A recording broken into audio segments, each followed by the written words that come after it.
రాత పరీక్షలకు హాజరు కాకపోయినా అసలు ఏ పరీక్ష రాయకున్నా అడ్డదారిలో జెన్కోలో ఉద్యోగం పొందిన మహిళ ఉదంతంలో కొత్త కోణం వెలుగులోకి వచ్చింది.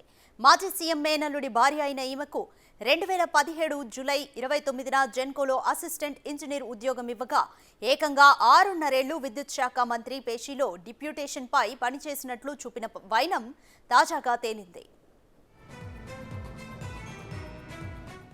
6.5 ఏళ్లలో ఒక్కరోజు కూడా ఆమె ఉద్యోగానికి రాకపోయినా ఉద్యోగం చేసినట్లు మంత్రి పేషి అటెండెంట్ సర్టిఫికెట్ ఇచ్చింది.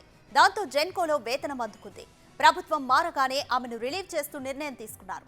ఇలా అడ్డదారుల్లో కొలువే కాదు, విధులకు హాజరు కాకున్నా 54 లక్షల దాకా వేతనం అందుకోవడం గమనార్హం. మాజీ సీఎం మేనల్లుడి భార్య కావడంతో ఆమె జోలికి ఏ అధికారి వెళ్లలేదు.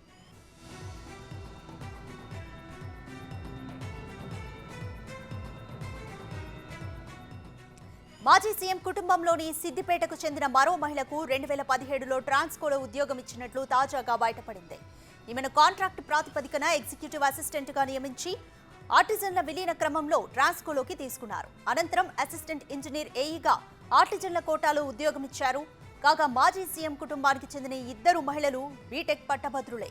వీరి నియామకాలపై పలువురు సమాచార హక్కు చట్టం ఆర్టీఐ కింద దరఖాస్తు చేయగా వివరాలు ఇవ్వడానికి అధికారులు నిరాకరించారు. ఈ నేపథ్యంలో ప్రభుత్వం విచారణ చేపట్టాలని కోరుతున్నారు. మరోవైపు ట్రాన్స్కో జెన్కో యంత్రాంగం దీనిపై ఇంకా స్పందించలేదు. ఓవైపు ఒక్కొక్కటిగా అక్రమాలు వెలుగులోకి వస్తుండగా మరోవైపు ఆ రికార్డులన్నీ అధికారులు మాయం చేసినట్లు ఫిర్యాదులు వస్తున్నాయి. రికార్డులన్నీ దాచి ఉంచాలని ఇంధన శాఖ ముఖ్య కార్యదర్శి రిజ్వీ లిఖితపూర్వక ఆదేశాలు ఇవ్వగా అవి వచ్చాక యాదాద్రి థర్మల్ కేంద్రంతో పాటు ఛత్తీస్గఢ్ విద్యుత్ ఒప్పందానికి సంబంధించిన రికార్డులు మాయం చేసినట్లు తెలిసింది.